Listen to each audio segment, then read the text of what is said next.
Bueno, y ahora sí, continuando un poco más, vamos a tratar de puntualizar sobre algunas cuestiones de la axiomatización que por ahí quedaron plasmadas en los ejemplos, pero como no los construimos nosotros, sino que son más bien ejemplos que, o sea, ustedes en sus casas todavía no construyeron los TATS, hay cosas que parecen tácitas, pero que si no las ponemos por escrito podemos llegar a caer en problemas a la hora de axiomatizar.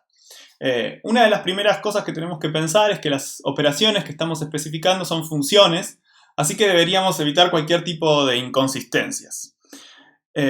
Uno de esos tipos de inconsistencias, o mejor dicho, una de las cosas que nos generan inconsistencias son lo que denominamos las sobreespecificaciones o sobreespecificación. Y es cuando tenemos varias formas, básicamente, de decir lo mismo. Vamos a ver ahora un ejemplo.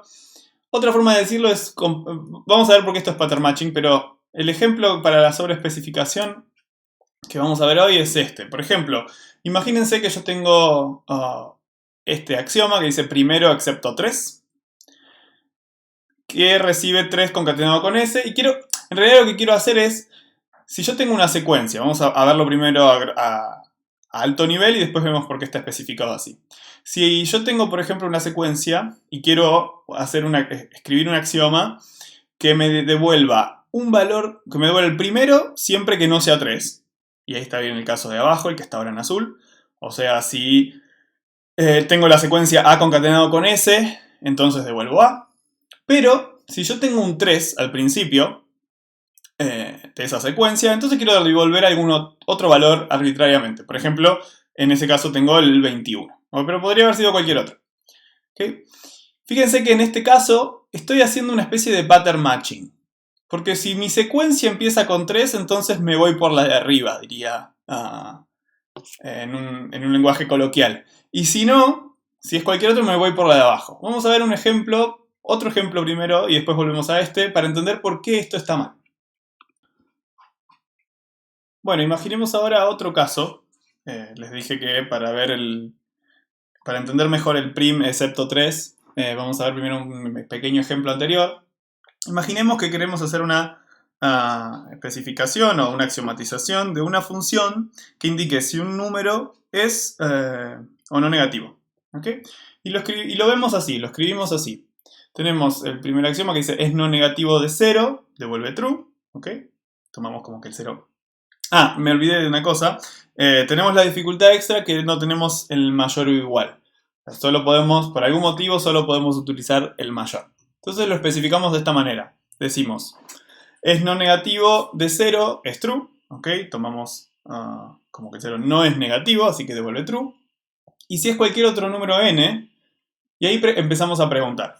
Lo especificamos como, es equivalente a, si n es mayor a 0, entonces true. Sabemos que todos los números mayores a 0 son no negativos.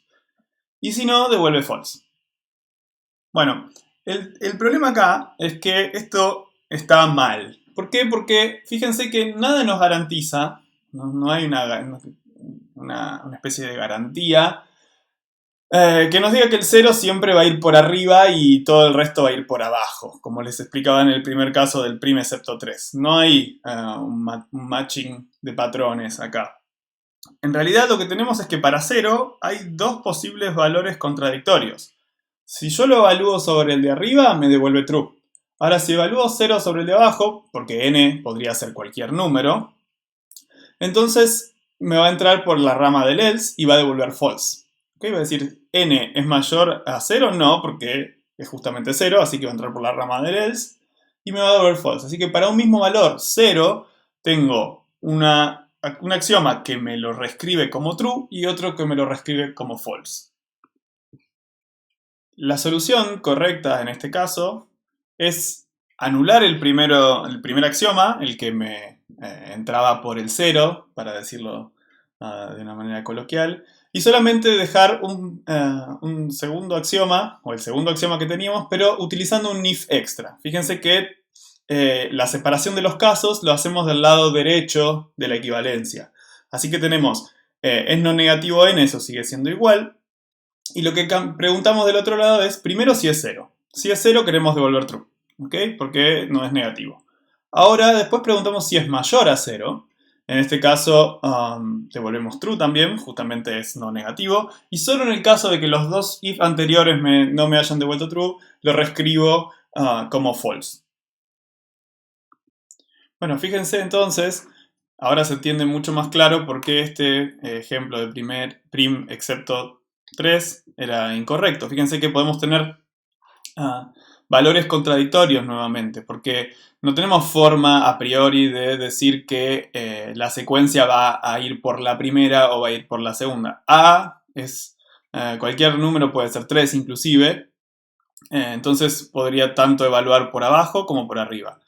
Entonces, si no tenemos un orden predeterminado o no podemos hacer esto, lo mejor es tener una solución como lo vimos en el ejemplo recién, en la que borramos el predicado con el caso especial, el axioma con el caso especial, como es la primera línea, y especificamos ese caso especial con un if del lado derecho del axioma.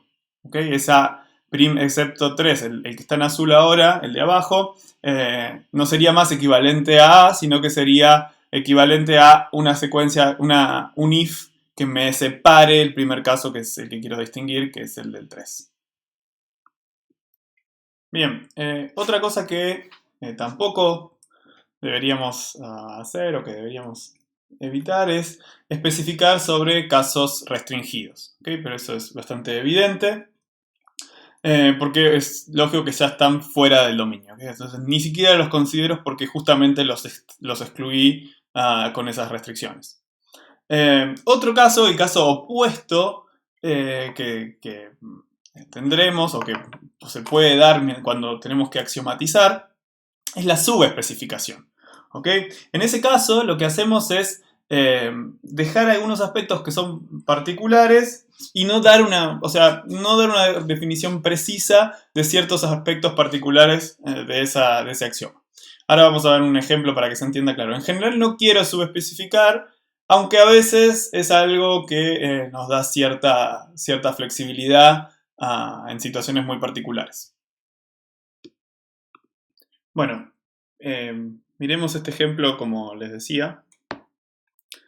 Imaginemos, por ejemplo, que tenemos la siguiente función. Premiar, que tiene dos parámetros, torneo T y jugador J, y devuelve un premio. Bueno, pensemos formas de completar una axiomatización de esta función premiar. En principio puede haber muchas. Acá tenemos dos. La primera, que se especifica como seleccionar mejor premio de premios disponible T. ¿Okay? Le pido los premios disponibles al torneo. Tomo los premios disponibles al torneo y selecciono el mejor premio. Podemos decir que premiar se especifica de esa manera. Ahora, otra forma completamente válida es la siguiente. Ahí está.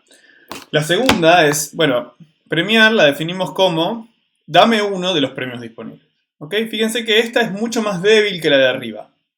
Mientras que seleccionar mejor premio justamente hace una especificación más precisa porque te pide el mejor. La de abajo simplemente te da uno y con eso estamos. Ninguna de las dos está mal, simplemente que es mucho más débil y está en cierta forma subespecificando la función premiar.